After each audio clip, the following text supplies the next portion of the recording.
ফের আগ্নেয়াস্ত্র উদ্ধারে বড় সাফল্য বেলডাঙ্গা থানার পুলিশের। সোমবার রাতে বেলডাঙ্গা থানার কালীতলা ফতেপুরের রাস্তায় বিএড কলেজের কাছে এক অস্ত্র কারবারিকে গ্রেপ্তার করে পুলিশ।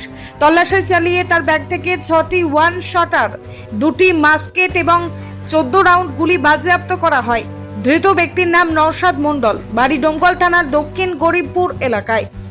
পুলিশ জানায়, বেলডাঙ্গায় একজনের কাছে ওই আগ্নেয়াস্ত্রগুলি সরবরাহ করার জন্য এসেছিলেন। খবর পেয়ে পুলিশ তাকে গ্রেপ্তার করে তার কাছ থেকে ওই আগ্নেয়াস্ত্র বাজেয়াপ্ত করা হয়।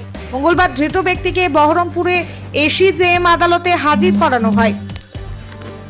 আমরা আজ রাতে ওই রাত 12:55 থেকে রাত 2:30টার মতো এই টাইমে আমরা খবর পাই সোর্স মারফত যে নওশাদ মণ্ডল নামে এক ব্যক্তি, যার বাড়ি ডোমকল থানার আন্ডারে, তো তার এক্সক্লুসিভ পজিশনে কিছু আর্মস ডেলিভারি হচ্ছে।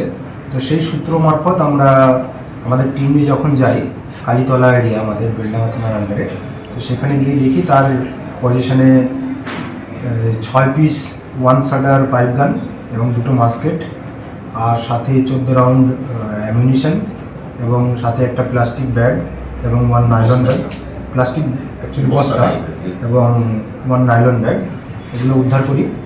তো যখন এগুলো আমরা তার পজিশনে পাই, তাকে যখন বলি আপনার কি ভ্যালিড ডকুমেন্টস আছে, সে কোনো ডকুমেন্টস দেখাতে ব্যর্থ হয়। তো তারপরে আমরা আমাদের সিজার প্রসেস শুরু করি এবং তাকে আরও জিজ্ঞাসাবাদের পর জানতে পারি যে ওই নওশাদ মণ্ডল এই আর্মসগুলো, সে নিজে একজন হ্যাবিচুয়াল আর্মস ডিলার, আগে থেকে এগুলো কাজ করে আর কি, এবং সে আর্মসগুলো সে ডেলিভারি দিচ্ছিল আরেকজনকে। তার নাম হচ্ছে তৌফি মোল্লা, এবং এই যে নওশাদ মণ্ডল এর আগেও এনডিপিএস কেসের একটা অ্যাকিউজড ছিলেন এবং বেশ কয়েকদিন কাস্টডিতেও ছিলেন, এবং 3 মাস আগে বেল নিয়ে ছাড়া পেয়েছে। কোথায় বাড়ি বললেন? বাড়ি ডোমকল থানার আন্ডারে। কি উদ্দেশ্য নিয়ে মানে এগুলো মনিটারি ট্রানজ্যাকশন, এই টাকার পরিবর্তে বিক্রি করতে এত পরিমাণে আগ্নেয়াস্ত্র কি বলবেন? বেলডাঙ্গা কোথা থেকে আসছে এগুলো? এগুলো আসছে ওর নিজে, ওই ডোমকল থানার আন্ডারে বাড়ি, তো ও নিজে কোথেকে এনেছে এটা তদন্ত সাপেক্ষ, কোথেকে পেয়েছে। ওই সাইড থেকে, বিহার সাইড, ঝাড়খণ্ড সাইড থেকে, পাপড় ওইখান থেকে নিয়ে মুঙ্গের সাইড থেকে মেনলি আমাদের কাছে যতদূর খবর আছে, এবং এটা আর তদন্ত সাপেক্ষ যে প্রত্যেকে এসে, আর আমরা তদন্তে আছি।